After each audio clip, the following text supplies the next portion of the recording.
une nouvelle fois le président de la République de Serbie, mon ami Aleksandar Vučić, et merci, cher Aleksandar, d'être là aujourd'hui à Paris dans les circonstances actuelles.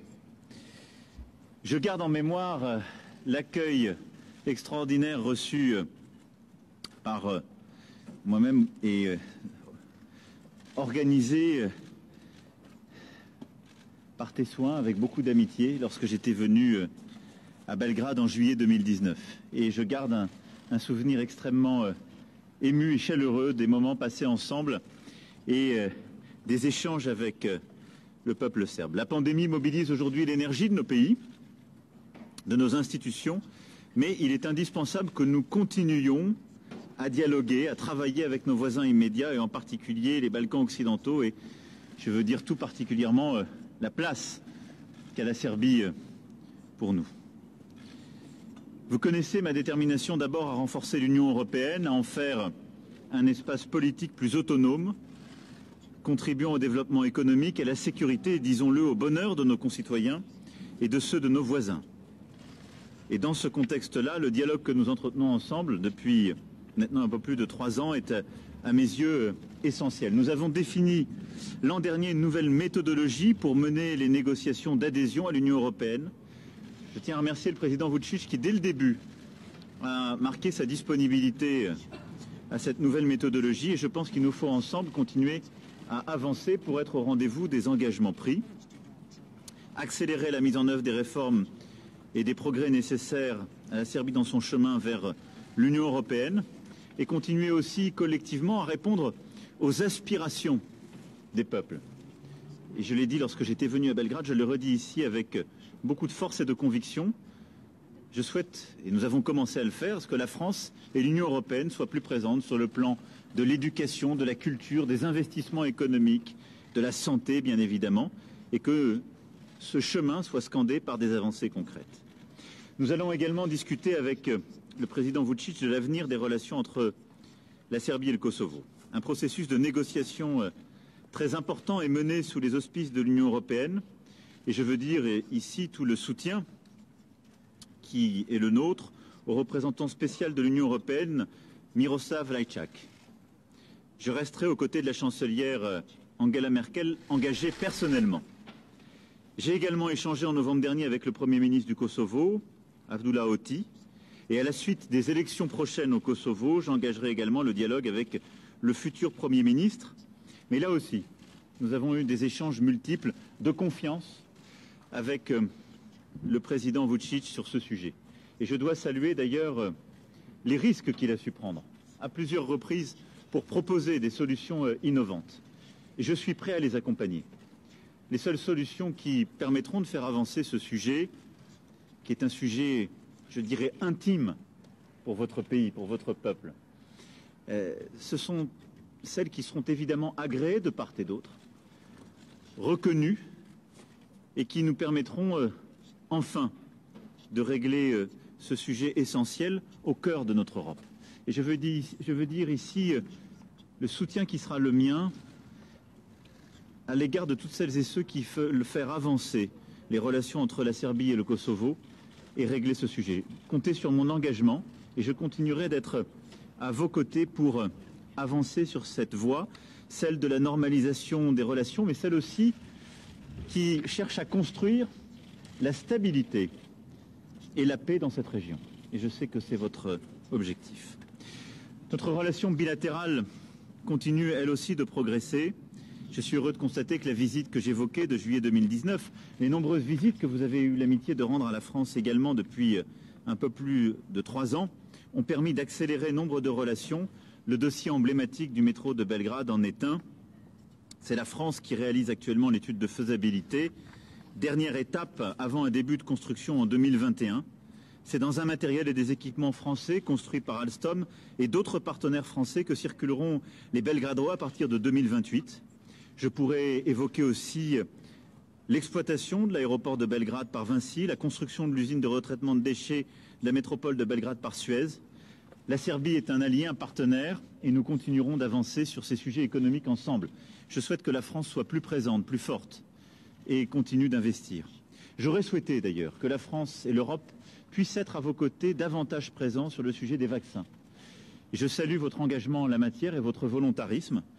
Je veux vous dire en tout cas que nous ferons tout dans la durée pour pouvoir être à vos côtés et aux côtés du peuple serbe et de tous les peuples de la région. C'est une course de vitesse que nous menons contre le virus. Vous l'avez fait avec beaucoup de volontarisme et d'esprit de responsabilité que je veux ici saluer.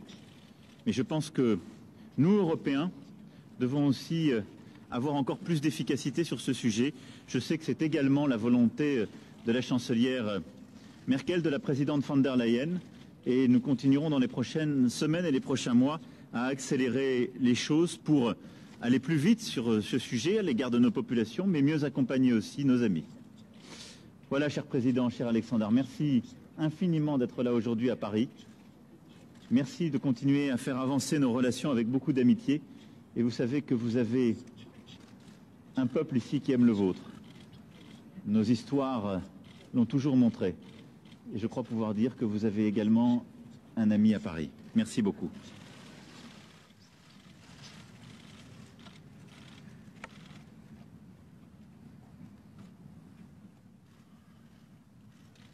Mr. President, dear Emmanuel, thank you very much for hosting us today in Paris once again, and I cannot add almost anything to your warm welcoming words. And you have just mentioned your visit to Belgrade. From our point of view, that was a historic visit to our country in 2019, when you showed not only a friendship and you emphasize that, but you emphasize that in a very special way, showing the real emotion of the French president, and we will never forget it. And thank you for your committed and dedicated work on developing our bilateral cooperation and always increasing and improving the level of that cooperation and collaboration. I wanted to say that France for us is not only a very important country, but a true and very traditional friend to Serbia and of Serbia, and have to also add that with devoted approach of President Macron, we hope that we can resolve some of our problems, but at the same time that we can increase the level of our economic cooperation, trade exchange, trade turnover, which we have already done in the recent time. In 2019, our trade turnover was bigger than 1.2 billion, and in first 11 months, under terrible circumstances of pandemic, coronavirus pandemic, we had only a drop of 6.4%, not more than that. It shows that we have a lot of opportunities, and have to say that we are profoundly grateful to French companies that took over the management of Belgrade Airport. It's Vinci company, and they have, fortunately, they have already started building new parts of Belgrade Airport, and absolutely certain that they'll do a lot to earn a bigger profit in the future, and that as well as we're going to earn a lot of money from their better management. And at the same time, have to say that this big project that was just mentioned by my friend President Macron it's metro, and that's a change maker for Serbia. That's going to be a new flagship of our cooperation, and we hope that by the end of the year we'll start constructing the first line of our metro, and I have to say that we agreed almost or absolutely on everything with Aegis and Alstom. Alstom did really a great job in the recent time, and we know, and we are profoundly grateful once again to President Macron. We know that with his support and with his assistance and with his help, it was very possible to be done. It's not anymore a sort of dream or a sort of election promise in Serbia. It's becoming a reality, and I hope that everything from the materials that we're going to use from France to rolling stock that we're going to take from French Republic, everything will satisfy absolutely everybody in Serbia and in France as well. At the same time, we have more companies, Suez, that will take care of waste landfill in Vinča, close to Belgrade, Schneider Electric, that will employ more and more people, software engineers, and as I have already said, our economic cooperation is boosted by President Macron and by our agreements and by our arrangements, and I'm very content, very satisfied with that. At the same time, of course, we'll discuss an issue of Belgrade-Pristina relationship, and it's not an easy issue for us. It's not an easy issue at all, and I think that we all need to do everything we can in reaching compromising solution for both sides, and so far it has not been the case, and I have always been ready to listening President Macron innovative ideas and to see what we can do to get closer to a possible arrangement. Anyway, I'll present our platform in a very sincere, in a very frank, in a very open way to President Macron, and as always, I'm certain that I'm absolutely sure that we'll have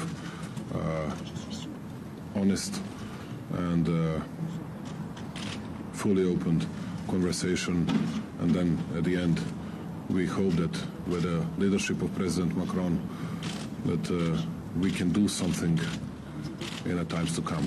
At the same time, something of an utmost significance for us is Serbia's EU path. Serbia showed its abilities, its capabilities in the recent time. We are the country with the biggest growth rate in 2020. It's going to be minus 0.9 or minus 1 under corona pandemic. It's pretty much a good result, and at the same time, with the bigger investments that we hope we can get from France and from other EU countries, we hope that this year, 2021, including this metro project and some other projects, that we can get up to 6% growth rate, which will bring us to one of the most successful countries regarding that issue even this year. And now we are on the issue of EU path of Serbia. Immediately when President Macron proposed new agenda for European Union, including new approach for Western Balkan countries on their accession path to EU, we accepted it, and it's better for us to deal with clusters, with the same type of topics and the same type of issues as we'll have to do if we'll have in regard the ideas of President Macron than it used to be, and we hope that with his support that we'll be able to brag ourselves of a bigger and better advancement and better progress in the future of our EU path. We know what else we need to do regarding rule of law and all the other issues, and once again, here in Paris we feel at home, and Mr. President, thank you very much for your great hospitality, and you know, when we always mention your visit from summer 2019, but we hope that we'll be able to host you again, and then we'll see even better hospitality and the real support that you can get from Serbian people. Thank you once again for this great day here in Paris. Thank you. Thank you. Merci beaucoup. Merci beaucoup, messieurs, dames. Merci.